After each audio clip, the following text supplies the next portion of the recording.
দুনিয়া কাউরে থাকা দেয় না। এত মজবুত ফাইলিং করে যেই বিল্ডিং বানাইলাম দুনিয়া তারে থাকতে দেয় না।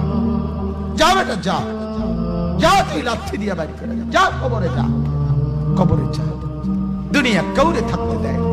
দুনিয়া কত ক্ষমতা ধরকে মাটির নিচে ফেলায় দিছে, দুনিয়া কত সম্পদ আলাকে মাটির নিচে ফেলে দিছে, দুনিয়া কত সুন্দরী নারীকে মাটির নিচে ফেলায় দিছে, মাটির সাথে রেজা রেজা করে ফেলছে। আজ আর চেহারা নাই, আজ আর রূপ নাই, আজ আর যৌবন নাই, আজ আর ক্ষমতা নাই। এমন বাদশা ছিল পৃথিবীতে যার হাতের আঙ্গুলের ইশারায় মানুষের গর্দান উড়াইয়া দিত, যার হাতের ইশারায় উঠত মানুষ, বসত মানুষ। আজ বাদশারা নাই, আজ সম্পদওয়ালারা নাই, আজ মালওয়ালারা নাই। দুনিয়া কাউরে থাকতে দেয় না, কাউরে না দোস্ত, কাউরে দেয় না। দুনিয়া দাদারে আমার থাকতে দেয় নাই। আমার দাদারে আমি দেখছি, আজ আমার দাদা না।